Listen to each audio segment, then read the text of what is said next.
What up, cappers, gamblers, punters, hustlers, low baggers? It is Tuesday morning, April 23rd. You're watching Betting with the Bag. We have a giant card today. We have a lot of guests on the show. It's going to be really, really fun. We have Parlay Poppy joining us in 4 minutes. We're going to go over the NHL card. He's probably going to have some MLB plays. We're going to discuss NBA. Then we're going to go through the rest of the MLB card. Then on the Late Show, DJ Big Boss will be joining us. He joined us last week and provided 2 winners, went 2-0. We got Big Boss joining us. We also have Ski Profit to break down the 4 NBA games, 2 Game 7s in NHL, and god damn are they exciting games. Holy shit, back to Boston for Game 7. Just like 2013, just like 2018, both times Boston won. Can the Leafs get over their boogeyman? We'll be talking about that with Parlay Poppy. And then Game 7, first time the Golden Knights have ever been in a Game 7. Sharks have come back from a 3-1 deficit.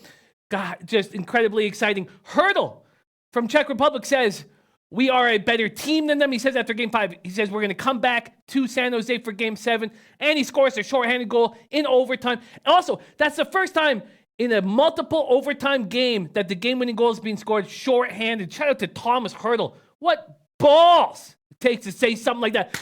Giant Tuesday card. I'm pumped. First off, let's shout out all the low baggers in the house. We got Alex Ramirez ready to go. Joe Rich Ramirez, Walla Walla Dose, Demetrius Allman, Nutflush Allen, cash for that.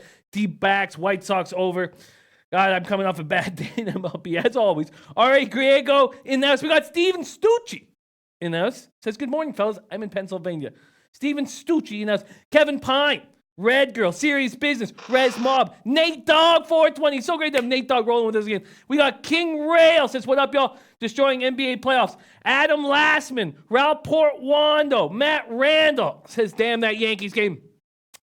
You know, it was lucky. When you win an extra inning game, it's luck. Us going up against your taint, we do not want to go up against the taint play of the day. I hope it never happens again, Matt Randall. Hope it never happens. Again, we got John F. in the house. Drew Daddy, May 910. Cove Coleone. G Money. Jawan Emery. What a good-looking group. What a good-looking group. All right, so we have a giant card that must start with these incredible Game 7s. Now, I thought we did a really nice job capping NHL last night. Jumped all over those giant plus lines in the Washington game, so ended up a quarter of a unit because we hit that over so easily. Didn't hit with the Capitals. Man, I hope the Hurricanes go into Washington and beat them. I hope they do. I mean, I don't want the Hurricanes to win the Stanley Cup. I don't want to see another backyard barbecue of 400 people celebrating a Stanley Cup. But it's exciting stuff. Very, very, very exciting stuff. Yo-Yo Street grabbed Bucks all night and in play. Beautiful. That was very easy. Very, very easy.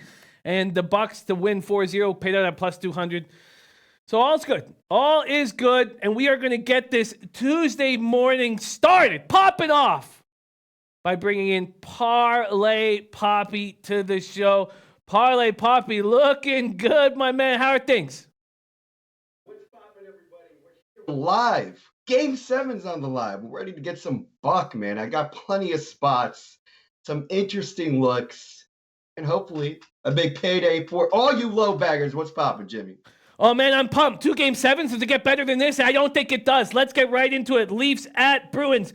2 things jump at me right away. First, the over. Now, I'm not saying I'm going to jump on it right now. What's going on here? That's the first half. Let me go to full game. Here we go. The over is staring me in the face. First time we've seen a 5.5 with this series. That as soon as we saw 5.5 from Carolina, Washington, we jumped all over that. The over is appealing, and it's Game 7. And you know who wins Game 7s in the NHL? Home teams. Home teams win Game 7. So let's start off with Leafs at Bruins. Bruins about a minus 137 favorite. Total at 5.5. Maple Leafs, Bruins, another Game 7. 2013, as I said, 2018. They've already been through this, and Boston won. The 2013 was one of the most memorable third periods I've ever seen in my life. Bruins forced this latest showdown with 4-2 win in Toronto. They outshot the Leafs 41-24. They played their best game of the series. They're 7 for 16 on the power play. They went 2 for 2 on Sunday. The Leafs went 0 for 3 on the power play. They're 3 for 14 in the series. All this makes me say, man, do we jump on the Bruins here? Now, the only thing that makes me not want to is I don't want to take them to win by more than a goal. Like, I don't want to take them -1.5 in a Game 7. I want to be live in case it goes to overtime. And the other thing that's making me not want to do that is just that it's going to cost me -135 or minus anywhere between -135 and 140. But my opening looks are Bruins and the over. Poppy, take it away. Well, my man, it looks like we're on a couple of looks. I actually got 4 little plays I want to discuss here. So jumping right into it, look, the Maple Leafs looking for redemption. Same shit as last year. This same building, Boston's just got these guys a number. This is another series where the home ice means really not that much. The big underdogs are cashing at massive value when they're road teams. Now, I'm not saying blind betting to Toronto, but it's noteworthy. But this is Game 7. This is all bucks on the line. Everybody's going to be out for blood. Boston absolutely has an advantage here. So Toronto actually did play the right way, in my opinion, in that Game 6. I mean, the score doesn't indicate, in my opinion, how close the game was. I mean, in the first period, we had Bertrand tied up with a wild, lucky deflection into the net. And then the game was pretty close together, 3-2 in the third, empty netter giving us a 4-2. Yeah, Boston outshot them, but you got to remember, in the last 10 games these guys have played, when Boston is out shooting Toronto, they're winning. They've only won twice. And the reason is that when Boston's shooting more, Toronto, it seems like is kind of swarming them a little bit more and not allowing them to get off into key formations and zones and be more methodical about how they're shooting. So it seems like when they shoot more, they just kind of throw it at the net. But here's the thing, man. Bertrand is dominating faceoff. Like, look, this guy Hyman on Toronto wins 23% of his faceoffs in this series. I mean, that's ridiculous. And this is simply not a deep defensive team on the Maple Leafs. I mean, I'm impressed with McDermott. He's getting some good turnovers in the neutral ice, going back in the zone. But let me ask you something, Jimmy. How does Toronto win this game? The reason why you would take Toronto in this situation is, as we've seen, home ice hasn't seemed to matter in the playoffs. I think it will matter in Game 7. Why you would take the Leafs is because there's probably a little bit less pressure on them. It's in Boston, and you're getting a plus line. And that's about it.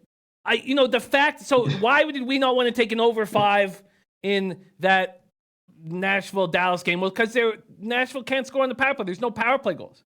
Here, the Leafs have had a good power play all season long. I mean, the Leafs were 8th in the league all season long, 21.8. Now they're 3 for 14 in the series. But they can't stop the Bruins on the power play. All this, to me, keeps screaming over 5.5. Over 5.5. That's what it's screaming to me. So, look, in order for the Toronto Maple Leafs to do anything, Austin Matthews needs to be fucking driven into the ground. Muzzin and Tavares, the new guys, need to prove their worth. I don't see it. You got Boston, the number 1 power play goals per game at home. Toronto killing 60% of these power plays in this series. They're fucking atrocious right now. And the way that Boston is drawing penalties, there's actually 2 or 3 penalties that should have been drawn in that last game against Toronto, a team that's 60% on the kill, and against Boston on the power play. Cassidy even brought this up. He's saying, like, look, man, we should have got way more penalties in that last game. We still won, but if we're in Boston and Toronto's playing how they're playing, we're going to see a lot more power play goals. Here's the thing with the over. 5.5 minus 105. The market's screaming for us to take that. And to me, that's a big fucking red flag. But you know what? I've studied this thing enough. I've watched all these games. I'm very confident on the Boston side. I'm also confident this game is going to go over. All hats are off in the third period, even if it's like 3-1 or 3-2. This shit could fly over. And we're going to see guys getting pulled early. We're going to see a lot of erratic behavior, a lot of weird stuff going on. So I'm with you on that 5.5. So we're going to do 5.5 minus 105. And remember, since I'm on the Bruins, when the Bruins win, the last 9 games, they've covered by that puck line since March 19th. So that means I'm not going to take a puck line, but I am going to take regulation at the plus 119. I could see it going to overtime, but I just think that there's going to be a lot of weird stuff going on in the third period. So I also think there's value with Toronto if you're going to take them on the I'm not on the regulation, on a money line, because Toronto is not good at covering the puck line. I wouldn't do the reverse. I wouldn't recommend that. So if you're on Toronto, just take them money line. But that's my play there. Regulation over 5.5. I'm also gonna go over team total on Boston at 3 because I think that they easily get there. I think they easily get there. If not in the second period, in the third period somehow. And remember, we don't have the hook with the 0.5. It's 3 at minus 110. So if I think Boston's going to win, I don't think they're going to win 2-1. I mean, it'll like worst case scenario, it'll be like 3-1, 3-2, right? So that's going to be my 3 plays on the card. I'm also going to do a parlay with the first period over, which is a wild plus 100 line. I don't get that, but I'll put those parlays on Twitter. So we're going to do 3 plays here, Jim. We're going to go regulation at plus 119, Boston Bruins. We're going to go over 5.5, minus 105. And Boston, team total over, minus 110. Everybody in the chat liking the under. The market moving heavy to the under. And I'm going to wait. I'm going to wait because if I can end up with a plus 110 or plus 115, I'd be very, very happy. And it just seems like it's going in that direction. Remo saying over in game 7s are tough. Jeff Joseph totally disagree with the over. Detrius Allman says, but a game 7 refs may not call too many penalties. Jeff Joseph says this is a 2-1 or 3-1 game. Leafs win. For me, I think that the over is going to provide value, especially if it's on a big plus line. So I agree with your look throughout this breakdown. I agree with it. Even though the chat doesn't, I do. But I am going to wait. I'm going to wait. Instead of in baseball where we want to get ahead of this line movement, here I just see more and more money coming in on the under, especially if everybody on the chat's on it. So at this point, I like your Bruins in regulation. What did you get on Bruins in regulation? Plus 119. And I would advise also waiting on the I just had to make plays. I'm just trying to be transparent about the lines I got here. So that could definitely move. But plus 119 for the regulation. I like your Leafs in regulation. I think that does make sense. And I'm going to take the over when I get a real juicy spot. A real juicy plus 115 or plus 120, which I'm not sure if it'll get that high, but it seems like everybody's on the under. The market's on the under, so I'm just going to wait and see. Beautiful breakdown. Let's move on to Knights Sharks. Now, this is a different spot here. To me, here, now I'm getting the home team, the Sharks at home at, what are we getting? Oh, damn. I thought it was better than that. A minus 113 is the best I can get at bookmaker. Minus 12, 112 at 5 times. The way I see this is that the huge advantage everybody said in this series was Marc-Andre Fleury over Martin Jones. Well, that has gone away. Will that continue to go away? We see these goalies get hot for short periods of time, and that's what Martin Jones is. He's hot right now. 88 of 91 shots over the past 2 games. You're going to give me a home team for a pick'em, and I'm going to straight up take it. I'm just going to take it. I'm going to take the Sharks on the money line to cap off this series. I'm getting them at minus 112 at 5 times. I'm taking them right now. I'm taking the Sharks minus 112. If you're going to give me the home team in a game 7, that I guess when the series started, we just didn't really know what was going to happen because both teams had kind of ass first finished off the regular season. I'm going to take the Sharks minus 112. Ulysses Hayes says Fleury will show his playoff experience tonight. I have the hotter goalie, so I'm very comfortable here. Tormino says, I'm on Vegas. Jones is playing well, but I think Vegas is a better team. I don't think Vegas is a better team. I don't think their defense is better, although I am a big Nate Schmidt fan. I think their second line is very strong. I think their top two forward lines are better, but the Sharks have a clear advantage in the third line and possibly the fourth line as well. I mean, they don't have the toughness in Reeves, but I do not think the Knights are a better team. I think it's very, very close, and the Sharks are at home. I'm taking the -112. What do you see here, Poppy? Unbelievable performance by fucking Martin Jones. Jesus. That was a franchise record, 58 saves. And in the previous game, right? 2 goals allowed on 30 shots. And, hats off to Jones. But I'm going to tell you why I wouldn't bet a dime on this guy. It seems like since 2016, just looking at some of the streaks and numbers he's gone on, he just is not even like top 10 to me. As far as goaltending goes. And that last game, that was a truly like MVP candidate performance by Jones. You got to remember that the Knights had twice as many hits, almost twice as many shots, and Fleury was still unbelievable in the back of the net on the other side. And it almost seems like for the most part of the second period, it actually came home from Easter or whatever. And I saw it, and I saw some highlights winding into it. It seemed like when I walked in, the Vegas Golden Knights, it was the start of the second period, were just all in the zone of the Sharks, and everybody looked just completely fatigued. You know what I mean? That was a contest of fitness at the end of the day, and that really just was like a coin flip after the second overtime. The thing is, I don't trust Jones. I know he's been playing good, and I know goalies go on hot streaks. I don't see that they're going to do it here. I think that the side, would be the Sharks because, like you said, that is home ice, game 7. I just think the Knights are implementing the better plan. They're faster. Carlson, I mean, this guy is fucked up, dude, on the real. It's like this guy has a groin injury, right, that resurfaced last couple months ago. And he's letting some of these dudes just fly by. I mean, well, we've all played sports and stuff or are athletic, and you're a hockey player. You got to pivot through your groin, through that dick muscle, pivoting on the back of the heel to explode. And when your groin is injured, no matter how much cortisone you're shot up with, that's going to hinder your performance.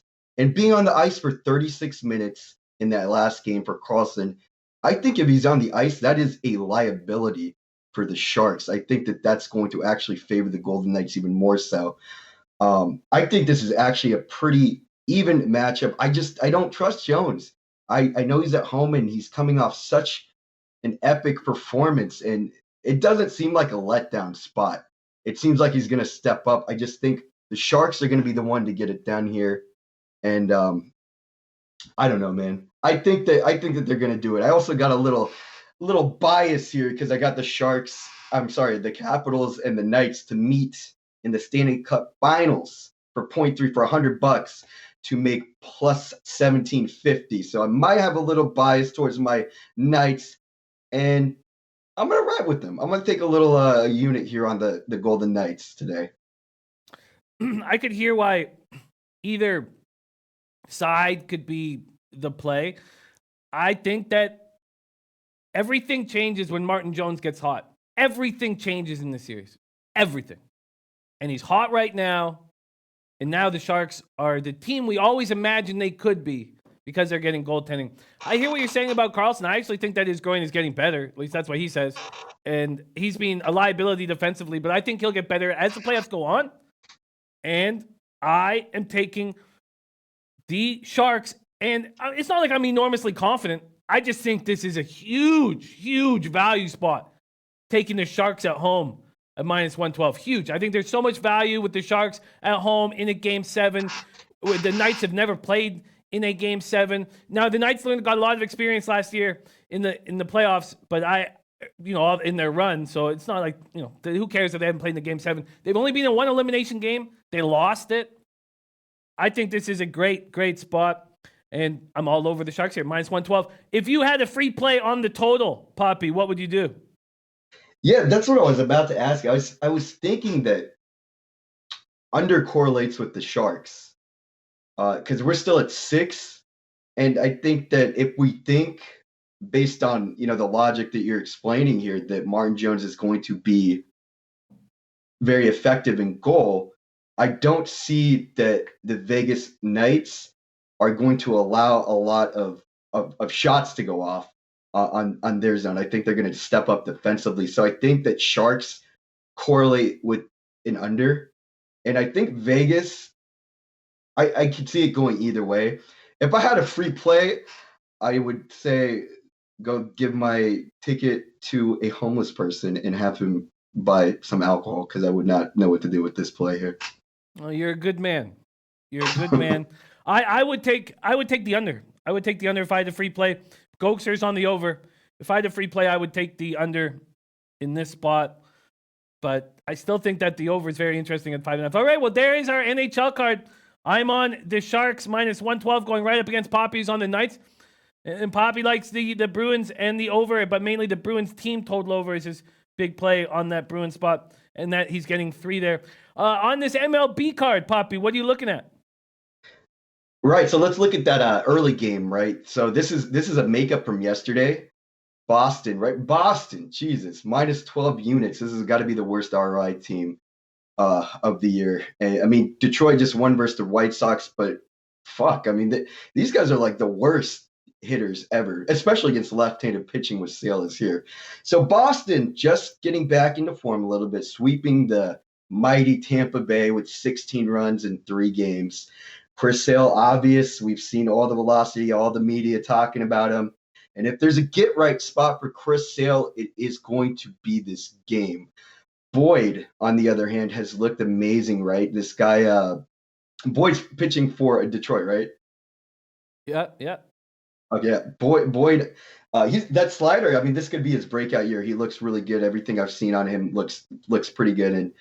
And I think that if anything, this could lead to an under first 5 because I think that if there's a spot for Chris Sale to salvage this first part of the season and get the media off his back and get the fans back on his side, it'll be against these dickless 0.568 OPS Detroit Tigers. So I'm gonna pass, but I would lean an under here. I just wanted to kind of touch on that quickly because it's the first game. And I also think that there might be value on the first 5 money line on Detroit, although they can't hit. I think Boyd looks really good. And Boston, regardless that they did heat up a little bit, I'm not so sure how they're going to do against them, but they are pretty good against lefties. So they're .712 OPS Boston against lefties. So I think that I would lean an under here. What are you looking at here, Jim? I've already bet it. I bet it before the morning show popped off. I'm on the first 5 under 4.5 at minus 125. I think that the extra day of rest will help Chris Sale. I've also been very impressed with Matthew Boyd. Red Sox are hitting lefties better, but still just 246, 719 OPS. That number is improving. And the Tigers just can't touch lefties. 200, 568 OPS. I think you broke it down great, and we got a big packed show. So yes, I'm on the first 5. Under 4.5, I bet it at minus 125. I got it at minus 117 at Pinnacle. If you wanted to jump on that play right now, let's see what you would get. First half totals here at sportsbookreview.com. Wow. Gone. Ooh. 4.5's gone like that. Unbelievable. Beating the market. Jesus, that's what, in 29 minutes? Holy shit. Wow. Unbelievable. Yeah. So 15 minutes ago, it moved from under 4.5. This is at Pinnacle at minus 117 to under 4 plus 104. Wow. Gin Rummy would be proud of me. I mean, I like it much better at 4.5 than I do at 4. Right on. So I know we gotta wrap up here. I just wanted to add one more play that I think is really good. In my opinion, my favorite MLB play. It's going to be Mr. Sonny Gray, our favorite hero. This guy truly belongs in the small market. We see this a lot. Guys crumble under the bright lights, media stuff in the bigger towns. But I like him here. I like Cincinnati's bullpen. I like the way Cincinnati's been pitching. Atlanta's been a little bit back and forth hitting-wise. And, Cincinnati's just fucking really struggling to hit the ball. This team should be way more talented. based on that lineup and, how potent they can be. Gossman, he did get blasted by the Reds like a year and a half, 2 years ago when he was with that other epic team. And he gave up 8 runs, but he's looking pretty good right now. And if I'm getting a 5 at minus 115 for somebody in pretty good form in Sonny Gray and Gossman, who I'm digging a little bit, I'm got to take that. I got to take first 5, under 5, minus 115 with the Reds game. That's going to be a play. First 5, under 5, Gossman, Gray, Braves, Reds? Right. Interesting. Yeah, and so what is your expectation of Sonny Gray moving forward?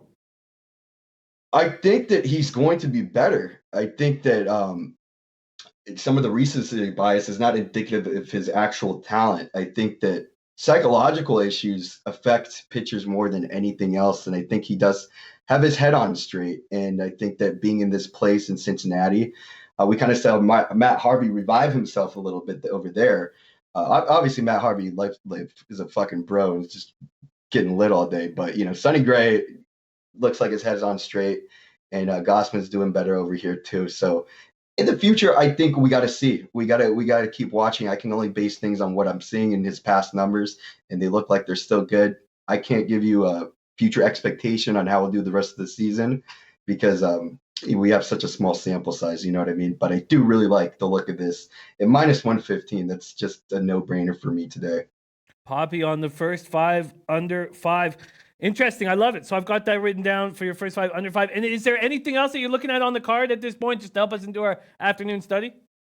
You know what? I'm off work early. I will be smashing that low-carb Coors Light happy hour, poppy hour, trying to get lit with the low bag chat this afternoon. So I'll definitely have some more plays for you guys later. But I'll be joining you later on to give some more insight. Always a pleasure being on here. Always good to talk to you, Jimmy. And I'm going to recap the official plays I got here. They're going to be Boston, team total over 3, minus 110. Boston in regulation, plus 119. And then we have over 5.5, minus 105. Like Jimmy said, I would rather wait. I've waited, but I did want to make a play because it may go up. The market's screaming to take it, and that's a fucking huge red flag. We all know that. So buyer beware on that one, but I am liking the Boston a lot, liking the team total over. And also we like Atlanta, Cincinnati, under 5, first 5. I will catch you guys on the late show. Good luck. I hope we make some buck, and I will see you later on, dudes. Peace. We love you, Parlay Poppy. Just before you go, where can we find you on Twitter? All right. Forgot to plug the Twit game at Poppy_Parlay. Ask me any questions. If you want to talk shit, you want to troll me, I love it too. So let's keep it going, guys. I will see you later. Beautiful work from Parlay Poppy. I'm liking his action. Quite a bit. And Jeff Joseph said Gray's numbers are good so far. One thing I was wondering, so Matt Randall came in with his taint play of the day. Do we know who is pitching for the Colorado Rockies at this spot? I'd love to know from you guys who is pitching. Shout out to Parlay Poppy, getting love from the chat. Okay, so we've capped the NHL card. I'm going to wait to see how big of a plus line I can get on the over 5.5. I'm also on the Sharks minus 112, and I know that will sort of compound my losses in the futures market, but I don't care about that. Now, let's quickly talk NBA. We're going to have Ski Profit joining us, but let's see if we can begin at least with some angles here. And let's talk Magic Raptors. First off, I'm going to go to the NBA section of the odds page here at sportsbookreview.com. Okay, let's get to work. Orlando, Toronto. And shout out to the chat for making sure that I did not take Orlando on the money line in either of those 2 road games. Toronto won easily. The total opened at 205. It's now at 206. Toronto opened at minus 11.5 and is now at minus 12. Oh, look at that. East Side Weasel Greaser.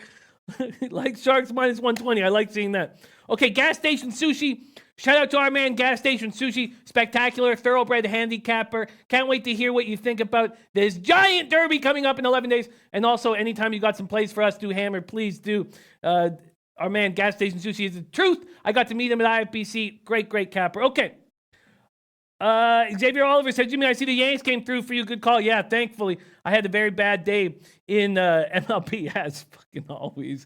So Gaston Street saying, love the Marlins money line and the Padres run line. Interesting. I'm going to oh, it is Bettis. It is Bettis. Okay, thank you. So I'm going to have to cap that game a little more, but I'll be going right back to the Coors Field fade, which lost. So I'm just going to copy and paste that here. I'm going to copy and paste Matt Randall's taint play today right here. There we go. Copy and paste that. Okay, let's talk basketball. And finally, it took way longer than I expected, but I have put that second half of the season into plus units now that I just cashed that plus 200. Rafa, my man, could you pop up my NBA record? There it is. So finally, February 7th, the president finally got that over the plus units. I'm fine where I'd be. If you asked me at this time of the year, would you be okay with being up just a little over 15 units? And I would say, yeah, I'd be fine with it. Ergo Costa says Sharks will have no answer for Vegas' second line. It's a very, very good line. There's no doubt about it. Ulysses Hayes says, remember how you kept fading Vegas last year? It wasn't good. No, it wasn't good. And I didn't fade them during the season. I faded them, especially in that LA Kings series. Yeah, sure, it blew up in my face. It blew up in my face. We all saw my record go down. I hit a high watermark last year of plus 43 units, and it went down to plus 22 or something. I guess plus 23 when the season ended. So, yeah, it happened.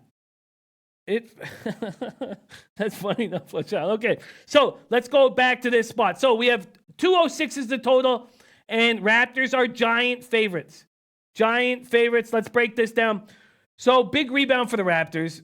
It was strange watching them lose game one, but that just seems to happen year after year after year in every series. It's just a trend that we got to jump on. Tomino says Lowry's the key for Toronto. He plays better with less pressure. Up 3-1, he should be fine here. Lowry has 34 assists in the series. And where's DJ Augustine? He has that great game one, but he's never been a good distributor. And he's a great character guy, steps up at times, but he doesn't lead the Magic in assists. He should be. Aaron Gordon leads the Magic in assists with just 17. Larry has double the assist. And I love you so much, Lizzie Hayes. You know, I get it. Bleds W, I'm not sure yet. We've got to break down that card. We're going to break down that MLB card right after this. And then Drew Martin's joining us in 15 minutes, so we'll be doing that as well. Okay, so Magic Raptors. Orlando goes 14 for 29 from 3. Since then, 29 for 111. They're just not putting up points. Evan Fournier disappearing when they need him so badly. Kawhi Leonard, 28 points. Siakam, 22.3. And then look at this Magic team. I mean, who's scoring for them? Aaron Gordon leading their team in points and assists. He's stepping up. So all that said and done, you know, it's a lot of points to cover, and I'm not sure if I'm going to make a move on it. And to be honest with you, I really want to start betting once we get into that next round with the Raptors, and I think they're going to take care of the Sixers. Ralph Perwando on the under 206. Yo-Yo Street says under, Ralph. I like it. So under is interesting. Ulysses Hayes says Toronto will take this easy with the spread. To be honest with you, I'd probably lean at least early towards the Magic. You know, I guess a Magic first half would be a lean. It'd be a lean. Let's see what I'd get right now. Magic first half. Wow. Are you kidding me? You're going to give me plus 8 in the first half in an elimination game? We just saw the Pistons cover the first half. Now they were at home. I find that plus 8 appealing. I find that first by Bleds W liking Raptors first half. Man, I find that Rod Zawacki saying Raptors over, don't do it. Jeff Joseph said under has to be the play in the Raps game, send it in. I agree, Tomor. I think Toronto will take care of Philadelphia. Man, that plus 8 first half is extremely appealing in a closeout game when the whole season's on the line for the Magic. What would you get Magic first quarter? See what we get Magic first quarter here. Plus 4. I mean, that is extremely appealing. Joe Anisi says already on the plus 8. Joe Anisi, where do we think this line's going to move? Ergo Cossack saying, good point, Jimmy. First half Orlando. Man, I mean, I don't want to double up here on the Magic early. But that certainly feels like a play that I would like to make. Wow. That's a play I would like to make. Oh, Bob Taylor, damn, you only got 4,000. That sucks. I mean, I'm happy that you tailed, but I got plus 5,500. I wish you got Whatever, for 40 to 1, still big. And I'm happy that you did that, Bob Taylor. I think it's worth the shot in that weak division, but a lot of people have gone after me for it. Yeah, I mean, I just look at this. I think the +8 is probably more appealing. Oh, I certainly don't like the money line, Ulysses says. Oh, you mean first quarter money line? Viper MB says first quarter probably safer than first half. Joe Anisi says late money will probably come in on Orlando. I don't know how long they're going to hang a +8 here first half. Viper MB saying, and everyone will be on Magic, says Buds W. Man, I find those plays appealing. I really do. I mean, everything's on the line for the Magic. The Raptors know that they could kind of take it easy. Shit, I'm very close to making a move. Very, very close. I know we got so much baseball to talk about, but God, that just seems extremely appealing. I don't want to double up. I just don't want to double up here. So at this point, I'm just going to take the Magic first half. Wow, look at Bovada's hanging. Oh, no, sorry. Bovada's hanging +4.5. Heritage is hanging a +4.5 first quarter. +4.5 first quarter? Oh, man, that's just, come on. In an elimination game? Oh, I don't know how I don't take that. And you know what? I've just got to take that. That's just screaming at me. And I'm going to. All right, Heritage hanging a +4.5 -115. I'm going to take it. Magic first quarter. Magic first quarter +4.5 -115. It's not that I don't think they're going to know that they need to be sharp, Tomor. They are going to take care of business, just like the Bucks knew they were going to take care of business. And Detroit gave them their toughest punch, and it was fine.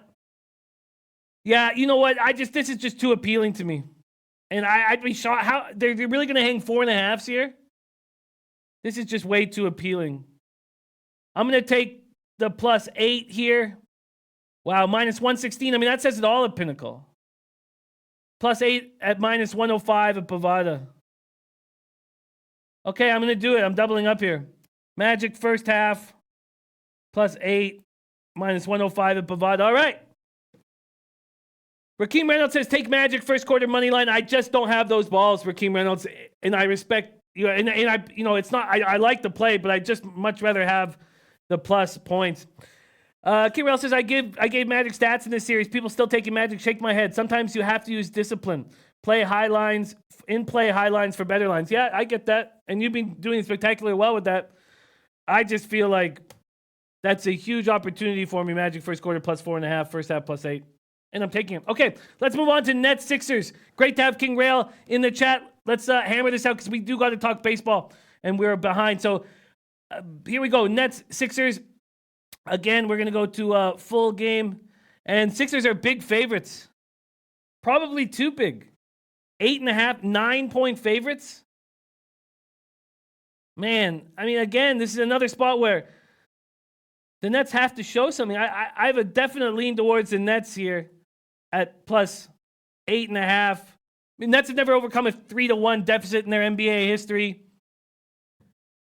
But, I mean, it helps being at home, but they held a lead 101-94 at 5:20 left in game 4. Embiid playing great. Simmons playing great. Tobias Harris stepping up. Ulysses Hayes liking Nets +8.5. Man.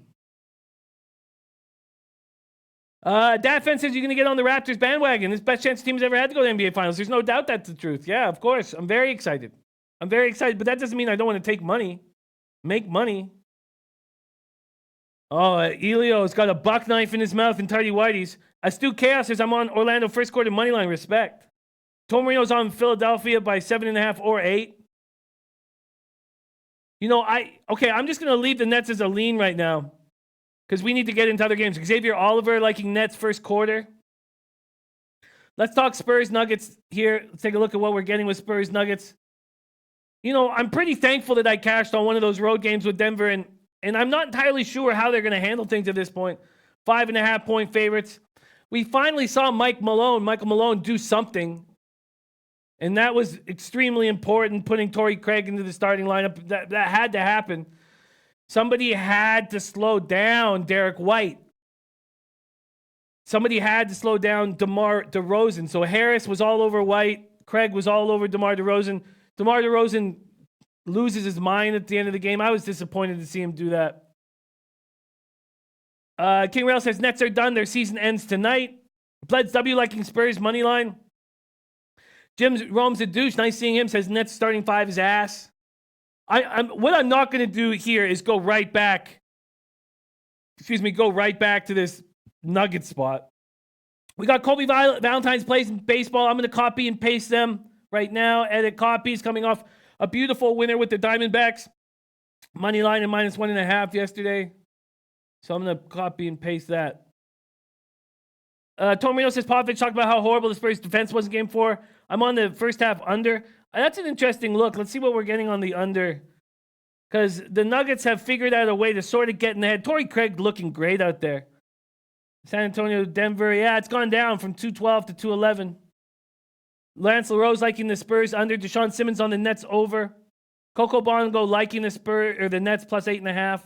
Well, I'm not going to go back to the Nuggets at this point. They still got a lot to prove to me. I'm interested to break this game down, Whiskey. And then we have Thunder Blazers. Well, I've made a mess of this series, clearly. And I'm not going to go back by any means to the Thunder. And, I guess the right hedge would be, I can't even hedge with the Blazers. It doesn't even make sense to do that. I've made a mess. So I'm on the Thunder to win the series of plus 110. Thunder to win the series of plus 175. I'm going to lose $300 when the Blazers most likely win in this game. Dame is completely outplaying Russell Westbrook. And I've just made a complete mess of the series. So looks like it's going to haunt me now. And it is what it is. So Spurs, Nuggets, and Thunder Blazers. Looking forward to hear what Ski has to say. And then, I'm looking forward to see what Joe Nisi's on in baseball. And then also, I'm leaning towards Nets at the plus 8.5. But maybe the Sixers just put their foot on the throat of their opponent here. So I'm on Magic first quarter plus 4.5 and first half plus 8. Let's get into MLB baseball right now, and let's see what Joe Nisi's on. First, I'm going to move over to MLB baseball on sportsbookreview.com. Dave L.A. liking Spurs first half. Dan saying Westbrook is a problem. All right, let's see Joe Nisi's card. Okay, let's go over Kobe and Joe Nisi's card, and then let's start breaking down these games. So first off, we're going to go through Kobe's card. Let me just copy and paste Joe's. Okay, so first off, gas station sushi liking the Marlins money line, the Padres run line. The taint play of the day is the Rockies money line, and Bettis is going to be pitching. And I think that's very interesting. I'm going to be making a move on the Coors Field fade. Kobe's plays today are Zona money line. Says Arizona 38-14 their last 52 Tuesday games. Pirates are 2-5 in Williams' last 7 starts versus National League West. Arizona 4th in Major League Baseball in batting average. Kobe's also on Oakland minus 1.5. Texas is 8-22 in their last 30 road games. Texas is 5-16 in their last 21 meetings in Oakland. Ooh, I like that a lot. Ralph Pawando on the Blazers already. And Ergo Caustic says OKC is to play. Oh, it's nice hearing that. And King Rail says, right bet is to stay off Blazers OKC if you have futures. It's not even that, King. It's just what a mess I've made of this series. It's disheartening. And then Joe Nisi. Joe Nisi's on Pittsburgh money line. So Joe Nisi's going heads up with Kobe Valentine. Ulysses Hayes going right back to Colorado money line. Joe Nisi's on San Francisco money line. Tampa Bay minus 1.5. Tampa Bay to take care of the Royals. He's on Milwaukee money line. Milwaukee, St. Louis over 9. And Dodgers, Chicago over 8. That's exciting. Let's start breaking down this card. So I'm on that first 5 under 4.5 in Detroit, Boston. And instead of applauding me for beating the line move, Jim Rami said, of course the line's moving. The game starts in a couple hours. So I hear that. Man, that's how you got to get... That's how he parents. It's tough love with Jin Rummy. Tough love. And Torino saying Seattle's offense has to regress. Ulysses Hayes like in Seattle money line and Mets money line. Okay, so this is going to be an interesting breakdown because it's a giant card. And I'm not going to talk about the game 2 of the Tigers-Red Sox until the late show. Let's see what happens in game 1. That's Turnbull versus Velasquez. Now, we're going to have Drew joining us. We're going to break down these games as quick as possible, but let's not rush things. There we go. Dave L.A. Tigers, Red Sox, first 5 under 4.5, minus 120. Extra day should give sales more preparation. Oh, Dave L.A., I love it. Big Ragu. Let's copy and paste Big Ragu. The man's been straight fire in MLB. If you're not following Big Ragu on Twitter, you are leaving money on the table. Jin Rummy liking Nationals minus 115. Okay, sorry. Let me just copy and paste these things. Red Girl on Tampa Bay, money or first 5, which has been money all year. In Seattle, first 5. And Gin Rummy on Nationals at -115. And Big Ragu saying Braves team total over. I wonder, Ragu, if the Braves team total over is something we just bet nonstop for a little while. And maybe it is. Okay, let's get to work here on this card. We're going to start with this Marlin spot that Gas Station Sushi likes. One thing we're talking about Kobe Valentine's MLB capping is he loves backing Carrasco on the road. At home, he just doesn't seem like the same pitcher. And Carrasco's coming off this spectacular road performance in Seattle, but his numbers are bad this year. Marlins are hitting 207, 604 OPS versus righties. Carrasco, 17 innings, 5 walks, 29 K. So a great walk K ratio, but 1.76 whip, 7.41 ERA. The same score that can be said about Pablo Lopez, 3 walks, 23 Ks, but 1.35 whip, 5.85 ERA. Indians were just embarrassed by Atlanta, outscored 19-5 over the final 14 innings. As I said, Carrasco came back strong. This Marlins offense just doing nothing. Brinson 1 for 27 in his last, 27, 16 strikeouts last 11 games. Granderson 4 for 37. Just ugly. And Pablo Lopez has followed a win with 3 straight losses, an opening day win. And OG Wham says WBSD MLB winner for the week is Big Ragu. Big Ragu. Oh, that's up. Your contest is up Tuesday, I guess. So we're going to have Big Boss on the Late Show, so he'll let us know more about the contest. I still haven't taken part. I'd love to. And wow, yeah, the commercial drive, cannoli cream, Jay's money line. Jay's have been rolling. Kobe Valentine says, I'd lean Carrasco here, although I won't take it, solely due to Miami bats being inept and Cleveland getting some hitting back and healthy. But let's look. I mean, if you want the Indians, how do you take them? -205. BetOnline opened them at -250, a 45-cent move to the Marlins, and we already know that Gas Station Sushi is on them. Just go to money lines and totals here. Wow. Huge move. And the total opened at 8. It's now at 7.5. So I'm not making a move here. Now let's talk Braves, Reds, and maybe some moves will be on the Late Show. We'll have to see what Drew Martin's on. Let's talk Braves, Reds, Gausman, Gray. We already know that Poppy's on the first 5, under 5. This total is at 9, opened at 9, excuse me. It's now at 9.5. And Cincinnati opened as a -112 favorite, and now Atlanta is a -110 favorite. Okay. Let's talk about this spot. Oh, what's Matt Randall saying? 19-mile-per-hour winds in from left. Yeah, I have 16-mile-per-hour in sideways here for the Marlins Indians. And Cody Valentine says, I would look into the team total over on Cleveland. Oh, that is a good look against Pablo Lopez, who's just not looked nearly as strong. I think that's a really nice look. Let's look. Oh, we don't have a confirmed lineup. But we do have the confirmed lineup for the morning game. And the 6, 7, 8, 9 is Chavez, Vasquez, Lynn, and Leon for Boston. So I'm liking that under. Eddie Euler saying Cincinnati have gone under 7 in a row. Ulysses Hayes like in Atlanta will crush tonight. Kevin Pine like in Braves to win the series. Dave L.A. saying Marlins have value. They're not dealing with a large stadium anymore. That's interesting. Let's talk about what we get here with this Indians team total. Probably low. Where is it? Here we go. Indians 4.5. Damn, 4.5 -105. And the first 5. And team totals just bit me in the ass yesterday. Over 2.5 at +115. That's appealing. That's appealing. Okay, let's talk Braves, Gausman, Gray. Reds are hitting just 187, 613 OPS versus righties. Gausman could come in here and shut him down. Sonny Gray's pitching so well, but this total's gone from 9 to 9.5, and that's just not something I'm going to get in the way of. But, man, both pitchers are pitching well. Gausman's coming off of a nice 7-inning start last outing. 3 hits, 2 runs against a Diamondbacks team that's hitting. Opponents are only hitting 141 off Gausman this year. Gray, opponents are hitting 174 off of him. Josh Donaldson is heating up. It looks like 2 home runs for Atlanta on Sunday, and they were bombs. Maxwell Smart, big softball card today. Units will be made. Can't wait to hear what you're on, Max. Love seeing you on the show. All right, let's talk Diamondbacks, Pirates. Diamondbacks, Pirates here quickly. Money lines and totals. Arizona, Pittsburgh, Weaver, Williams. The total opened at 7.5. It's now at 8. Pittsburgh opened as a -134 favorite, but maybe Kobe Valentine's moving the market because now it's -108. So there's been a 23-cent move towards the Diamondbacks in this spot. Weaver, Williams. Now, the move from 7.5 to 8. This wind, 12 miles per hour out to center, 68 Fahrenheit, partly cloudy in Pittsburgh. Both teams are hitting righties okay. Pirates worse than Diamondbacks. Diamondbacks 255, 771 OPS. Diamondbacks got 17 hits on their opener Monday. Now, Polanco back for the Pirates. Elias Diaz also back and looked good. Weaver coming off 5 scoreless innings against Atlanta that's hitting hard right now. Weaver on back-to-back quality starts. Trevor Williams gave up 2 runs, 6 hits, and 6 innings with a walk. And remember, this team's now lost, 7 straight at PNC against the Diamondbacks?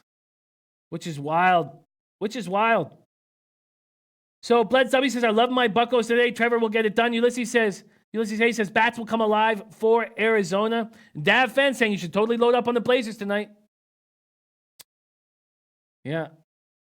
And he says, because if OKC wins, they win the series. Wow, you really, I don't know if I have enough faith. Joe Anisi says, I love Trevor Williams. I love him too. Nate Dogg liking the over 7.5 here. Kobe Valentine saying, Pittsburgh is so hurt. We've seen them winning games with pitching and D. Their pen is depleted from last night. The injuries are to good D players. They're being exposed now. Wow, that's a good way to put it. Wow, are the Diamondbacks the play?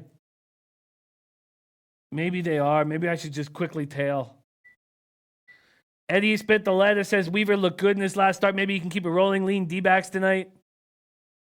Wow. Okay, well, we have a lot of games to go through, but why don't we bring Drew Martin in and hear what he is jumping on? And then together we can cap some of these late games, and then we're going to have to focus on MLB on this late show.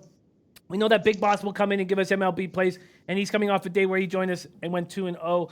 So right now, let's bring in our MLB expert, Rashad Sutton, saying the Snakes are the play. Yeah. Let's bring in our MLB expert, Drew Martin, joining us today on a Tuesday morning in Florida. Drew, how you doing this morning, my man? Jimmy the Bag, I am doing good, man. We're like 10, 11 days away from the Kentucky Derby. Getting excited about that. MLB in full swing. NBA playoffs, NHL playoffs. It's been good, man. Fun time to be a sports bettor, and thanks for having me on the show. Oh, absolutely. My pleasure. Well, let's get right into this because this baseball card has been a little bit neglected after breaking down NHL and NBA. So let's get right to it. What are you looking at, my man? Well, I guess I can come right back at it with the play that kept me from being 3-0 on your show yesterday, Jimmy. The early start, Detroit-Boston, it got a no play yesterday, I guess postponed. So I'm coming right back at it, man. I like it first 5, bet it to the under. I think all the 4.5s have been wiped out, though. Still like the 4 under, but obviously lose, 15% of the value there. And like the full game under as well. 8.5s, I believe, are still out there in the marketplace, looking at SBR odds right now. But yeah, just to kind of reiterate what I said yesterday, as far as Sale, the velocity is up, I think from 91 to 95, 4 ticks up there. Both teams weighted runs created number, the hitting number that I love to look at. Detroit 58. Boston 83, both well below average in the MLB rankings. And Boyd on the other side, a lefty. Boston, their last time or two has hit lefties better, but overall not a very good number against lefties.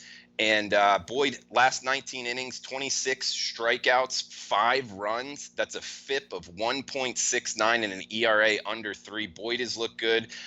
Boston, they've been hot of late. I like the Boston side coming into this because of the Chris Sale uptick in velocity. They also did just win 3 games against Tampa, arguably the best team in baseball on the road. But I like it more from the under standpoint, Jimmy. 8.5. I think the number is still prevalent in the marketplace. 8 now. Dang it. It's been hit too, man. I thought it was just first 5. Just pulled it up now. So 8's out there. If you can find an 8, Bet Online has an 8 right now. And yeah. That's what I bet it at. So under 8, Detroit, Boston, full game. You wager hanging an 8, but every other book is knocked it down to 7.5. Pinnacle knocked it down to 7.5 while you were speaking. I am on the under, first 5, under 4.5. I got minus 117 at Pinnacle. I bet it at minus 125, but I got in on the 4.5. And I think that one of the fears is maybe a second half over will be a play, depending on how far Boyd and Sale go, because as soon as these lefties they can get through these lefties, they're going to find whoever pitching much more appealing. I'm just on the first 5 under 4.5, but I like that look, Drew. I like that look that you're on full game and you got it at 8. And great job yesterday. What else are you looking at on this card? And then as soon as you finish off your plays, I'm going to want to break down the rest or some of these games with you. So what else are you looking at? I was actually looking at Atlanta, Cincinnati on the night slate. It seems like they're always doing this one game before the 7:00 Eastern slate, and Atlanta, Cincinnati's it. Gosman versus Sonny Gray. And, coming at this from Cincinnati as an under team, 4-17 to the under this year. If you've been betting the Reds unders, you've been doing very, very well. And we've seen this in MLB, especially in April into May, how the market can be mispriced for some time and not really correct itself.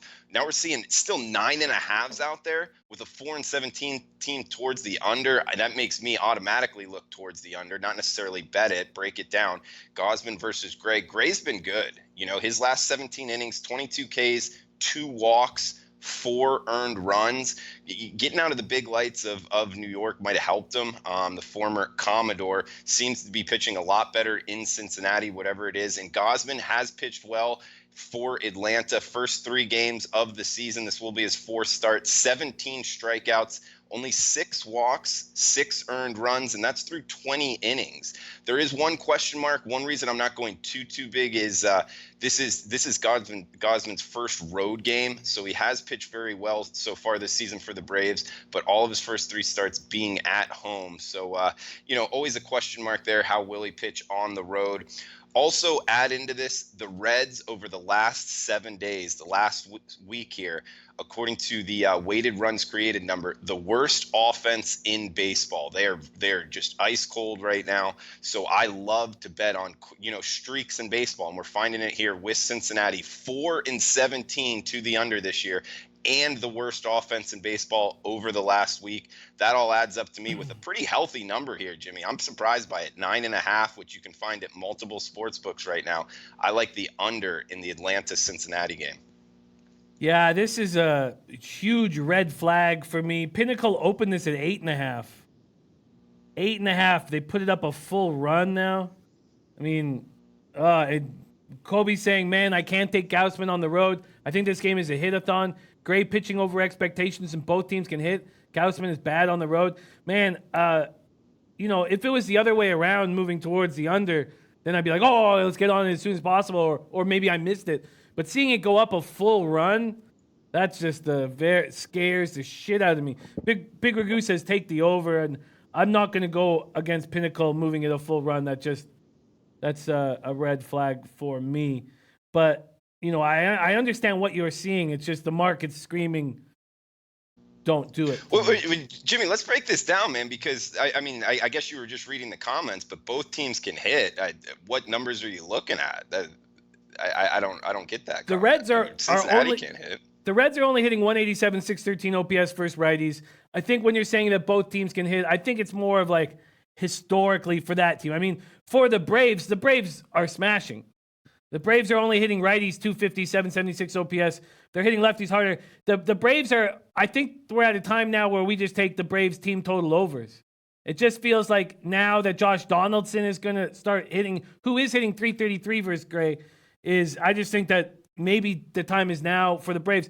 But you're right. With the Reds, it's more of if you look at this lineup, Votto, Suarez, Winker, Puig, Schebler, Peraza, Barnhart, Iglesias. I mean, I expect them to start hitting. Clearly, so far against righties, they haven't been. Yeah, and I get it. The names are there where it's kind of like the sexy names. The lineup should be hitting Puig, Votto, like you said. But I've said it before, that profile of, oh, this is the night they're going to start hitting.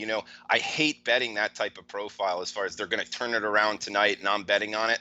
I would much rather ride the streaks, especially in early season MLB. So, just another reason and we're getting a big number here, man. It's almost 9.5 at multiple sports books. But, hey, each person's, doing their own handicap. I just disagree with the look towards the over.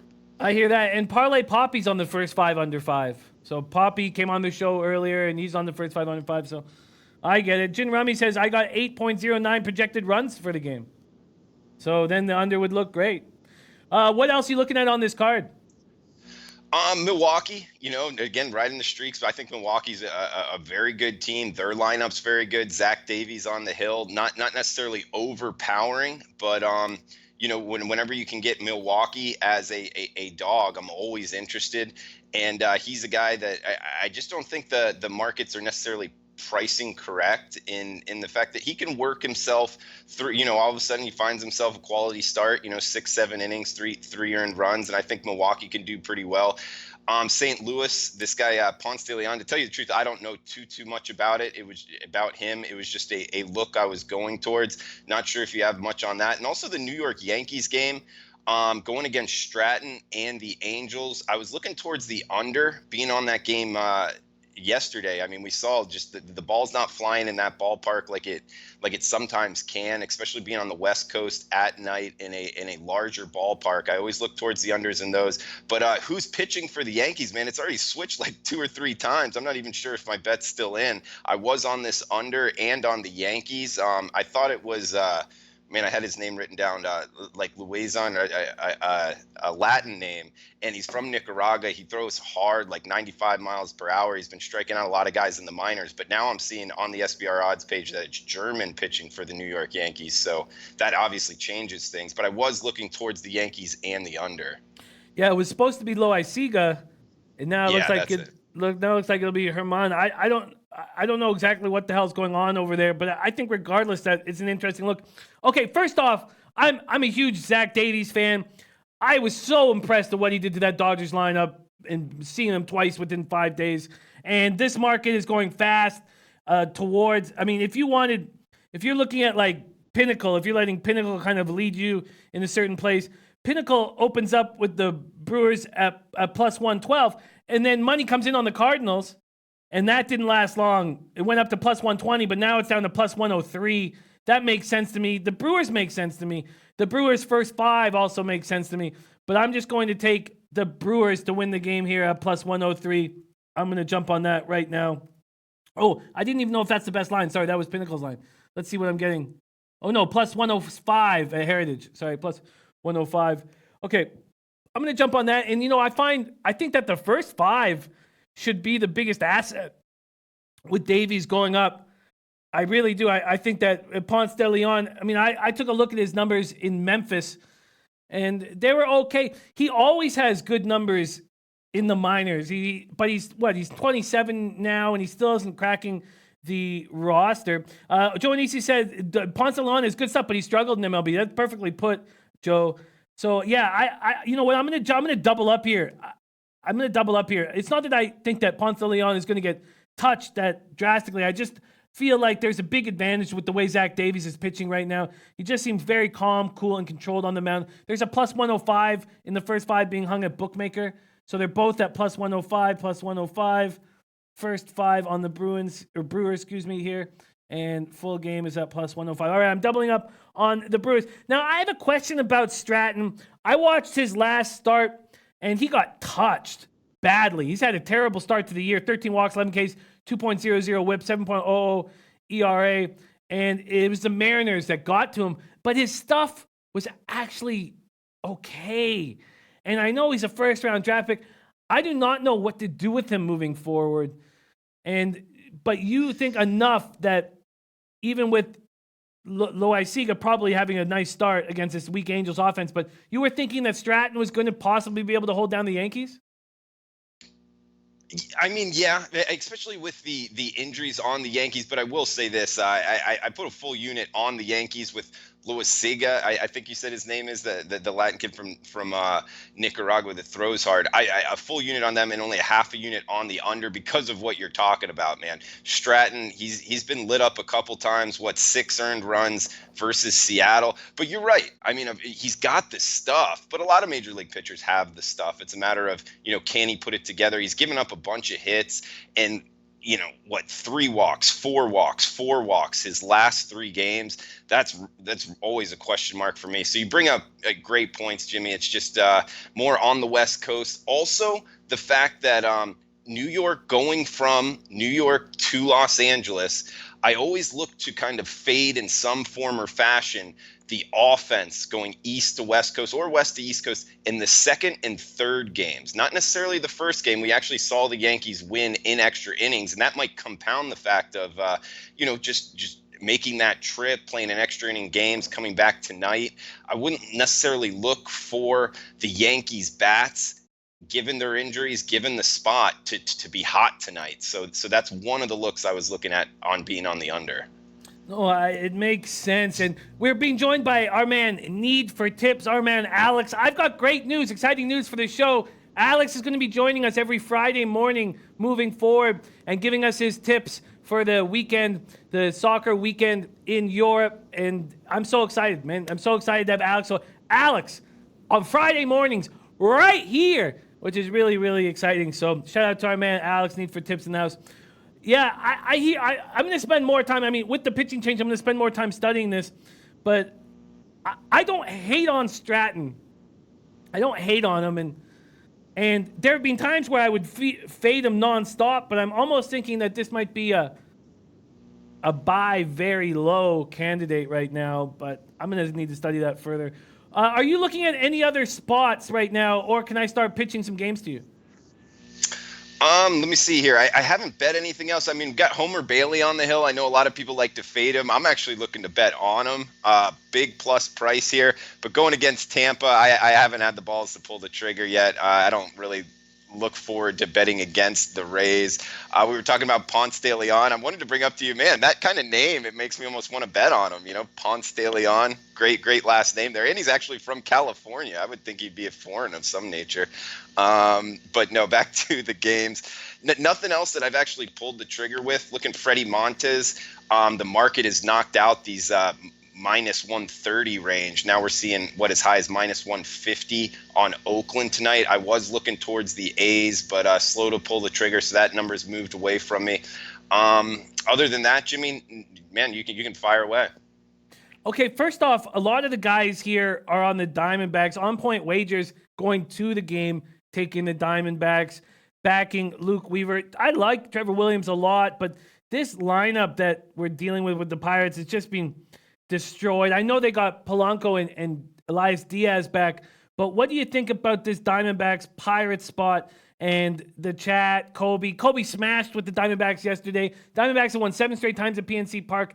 It's not even that. It's not even that trend that is appealing to me. Luke Weaver off back-to-back quality starts, and at this point, with the way the Pirates lineup's so beaten up, it feels like the Diamondbacks, fourth in the Major League in batting average, have a distinct advantage offensively. What do you think about this Diamondback spot? Yeah, and they've been hitting a lot better of late, so that's another thing that points me towards the Diamondback side. The stat as far as winning in Pittsburgh, I mean, this is an NL West team going against a out of division team, so I'm not really sure how far that goes back. Is how much to put on that stat? I would put more into they're hitting pretty good right now. So this lineup is something I'm looking to bet on.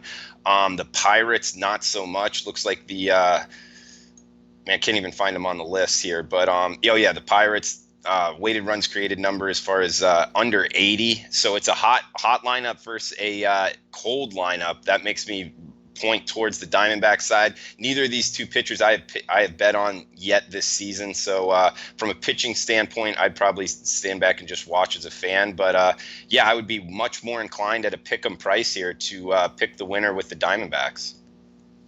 Yeah, and do you think that is this a situation where you feel like the value's lost? Is it open at plus 124, be a 23-cent move, or because there's still a plus beside it that it's worth it? Man, I follow the moves, like you talked about with these market moves. Obviously, you lose some value, but at this point in the MLB season, I don't like to be scared off by a 10, even 20-cent move. You can be late to the party, and it's going to take away some of your profits. But a lot of these moves are correct, especially early in the season. It's similar to this Texas-Oakland game. It's moved 20 cents as well. I still think Oakland's the right side with the more talented pitcher on the hill. So again, these pitchers I haven't dug too deep in and haven't bet on them yet this season, but just from a lineup standpoint, the Diamondbacks do look like the side. So I wouldn't be too scared off. It's under about a 20-cent move right now. So you do lose some value, but I would still stick with the Diamondbacks if that's the side you think. And I have jumped on. I'm on the Diamondbacks at plus 102 here. And, I don't want some of my fan bias to get in the way of things. And I'm jumping with Rashad Sutton, who says today's not the day for Pittsburgh. I'm jumping on it. Let's, our man Austin Walensky wants to talk about this Orioles-White Sox game. Nova versus Kastner, 77 Fahrenheit, partly cloudy, 10 miles per hour, out to left center. White Sox hitting 247, 749 OPS versus righties. The Orioles, 232, 687 OPS. Very little power against righties. Abreu just had a monster game. McCann just had a monster game. Nova's looked really bad so far this year. Kashner's looked like Kashner, basically. I mean, that's pretty much what you're going to get from him, a high 4s ERA. Eloy Jimenez went back to the Dominican. What a mistake I made by not taking the White Sox. Yesterday, Drew, I put $100 on the White Sox to win the division at 55-1. Took a lot of heat for that play. But Orioles 6.37 ERA after Monday's loss. Worst in the majors. The Orioles are 1-10 at home. Let's take a quick look at what we'd get money line in this game. The White Sox opened at minus 127. They're now a 6-cent move on them at Bet Online. Have you looked at all at the White Sox Orioles, or if you haven't, looking at Nova and Kashner and breaking down some of these numbers? Do you have a lean? Yeah, I've looked at this game. I like the White Sox. Since they got into that little scuffle with the Royals, they've been playing well. Ian Nova on the hill. Last time out, he gave up 6 runs against the Detroit lineup. But other than that, he's been pretty good. Also got touched up by Seattle as well, but that was when Seattle was really rolling well. So against the Yankees and Cleveland, 2 solid lineups, he pitched pretty well. Nova's more of a bet-on pitcher than a fade for me. And with that lineup, I think Chicago is an underrated team. Taking a shot there, big plus price to win the AL Central. Take some balls. I don't think it's that bad of a bet. Plus, of late, this White Sox lineup, 116 weighted runs created number. They're getting hot right now. Going against the Orioles lineup that has gotten better of late, but it's still one of the worst offenses in baseball. So I like the White Sox here. I do too. I just don't know. And they've been good on the road all year. I just don't know if I want to back them at minus 135. It was a mistake not backing them yesterday. We've got to move on, sadly, and wait till the late show to hammer these games. Just quick look at this card. We have Giants at Jays. So Pilar coming back to Toronto. Smarja versus Thornton. We have the Royals and Rays. We have another opener day, relief day with Stanek going up against Homer Bailey. Great cash on Homer Bailey in his last start. And then Phillies, Mets, Eflin, Wheeler. Do we expect better start from Wheeler? I've already jumped on the Brewers. We have Maeda versus Quintana. And the Dodgers are hitting lefties right now, something that they don't usually do over a full season. Hit on the over in Twins Astros, but Pineda versus Miley. Miley's looking pretty good so far this year. And the Twins are hitting lefties hard. Then we have a Coors Field fade, which I'll jump on, but I got to see, because Bettis even being announced. I got to wait till Bettis is announced on my end. Shout out to Chicago Kid in the house. Nate Dogg liking the over 10. Excuse me. And then the A's might be a play. And I've heard a lot of talk about Eric Swanson. So I guess before you go, I'm probably going to make a move on the A's here. But I'm very curious to hear what you think. If you've studied it all, Eric Swanson, this kid out of Seattle. I know that Mark Lathrop's really high on him. And this Mariners team is smashing lefties, number 1 in the league against lefties, going up against Marjanovic. I wonder if this play for the Mariners' first 5 is something I should jump on. And I wonder if the A's is something I should jump on. And did any other games that I mentioned jump out at you?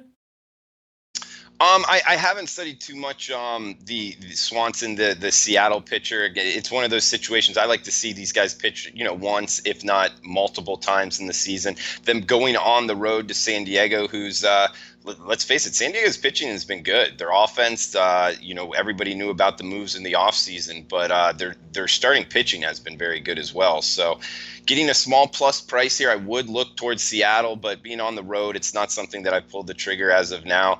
And talking about the other games that you mentioned, Oakland, I am looking towards them. Toronto versus San Francisco. The San Francisco Giants team that you brought up, Smarja on the hill, that's a team I'm not looking to bet on. Plus plus Samardzija is coming towards the end of his career, in my opinion. Not really looking to bet on him, more of a fade candidate. So with Thornton on the hill, would look towards the Blue Jays as a small favorite here at home. But granted, that's talking your territory. So it's a game I was going to study a little bit more in the afternoon, but was looking to get on Toronto. But as of right now, I just have the two bets that I said earlier, Jimmy, on today's card. I like it. I like what you're on. I'm just going to go over a couple things here. First off, Christopher Hogan says, what's the Coors Field fade angle? It's just because of the high volatility in the thin air, you just take the road, or the underdog, excuse me, not the road, the underdog on the reverse run line. -1.5 on the underdog for big scores. I'll be doing that all year. I'm 1-2 right now. I've been tracking the records. We can go over that. Don't have time right now. Shout out to Brandon Cummings. Tripled up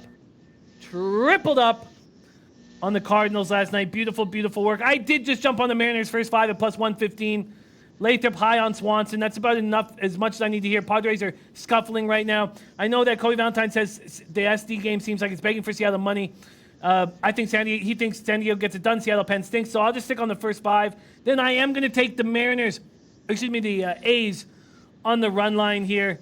They're just playing good baseball, and Texas struggles in Oakland. Let me see what kind of score I'm getting on Oakland -1.5. I'm getting a nice big score, so I'm going to take it. I'm going to take it +143 at Pinnacle, -1.5 at +143. I'm going to be jumping on that right now, -1.5. At +143 at Pinnacle. Mariners first 5 +115, and that was at 5 dimes. And then secondly, I'm leaning towards Miley and the Stros, definitely. Definitely leaning towards Miley and the Stros, even though Twins are hitting lefties. I'm going to study that a little more. And I just got a lot more work to do. So let's go over. Ulysses Hayes says, I'm fading the Coors Field theory. Well, don't do that for a full season because, you will lose. You will lose. It's just that simple. It just, and when we stopped hammering at the end of the year because Colorado's pitching was so strong, we were up, at one point we were up 23 units on the play. Let's see what Kobe's saying about it. It says it's more so the bad teams that come to take Colorado to take -1.5, and the good teams to take Colorado -1.5. Yeah, that's exactly it, Kobe. It's because when the good teams come, Colorado's the dog, and when the bad teams come, Colorado's the favorite. So I don't know why you think that's much different than, the simplicity of taking the underdog -1.5. But I do agree that it shouldn't just be blindly done, even though it really worked successfully for the first half of last year. But half of last year, it was just the Rockies' bats were very, very cold. Okay, so what's up? Noli Knows now in the house. Eddie Oler says Lynn has won his last 2 starts for Texas. I don't like fading Lynn. I just think that the A's are just the better team, even though the Rangers have got off to a nice start. All right, we got to close up this show so quickly. I am on the Sharks -112. I'm on the Magic first quarter +4.5 at -115. Magic first half +8 at -105. Doubling up there on the Magic. Then in baseball, I'm on the first 5 under 4.5 in the morning game at -117. Then I am on the Diamondbacks at +102. And I'm on the doubled up on the Brew Crew. First 5 +105, full game +105. I think it's very interesting. People talking about fading the Phillies with what's going on right now. And Kobe talking about that. That might be something I jump on too. Want to study that a little bit more. And then finally, I'm on the Athletics -1.5 at +143 and the Mariners first 5 +115. That is my action. Isaac God said, Jimmy, I told you to take Pittsburgh over. You did, Isaac God. And I need to focus on your action a little more. Drew, thank you so much for joining us. Please tell us where we can find you on Twitter and what shows you got coming up. Yeah, at Drew Martin Bets on Twitter. Also got the Detroit-Boston game, the early game under 8, and Atlanta-Cincinnati, a healthy game, a healthy total there on the under as well. Cincinnati just 4-17 towards the under. So 2 bets on tonight's card, and on Twitter at Drew Martin Bets. Jimmy, thanks for having me, man, and shout out to the whole family in the chat box. Great insight, guys. Thank you. Yeah, what a great group we have. Thank you so much for joining us. All right, let's come back with the winner on the first 5 under 4.5. Start the day in the black, and then good luck with our afternoon study and come back and smash this night card. We're going to have 2 guests on the Late Show. We're going to have DJ Big Boss as well as Ski Profit. So much love to all you guys. Thank you guys for watching. But most importantly, Leche, Los Bookmakers!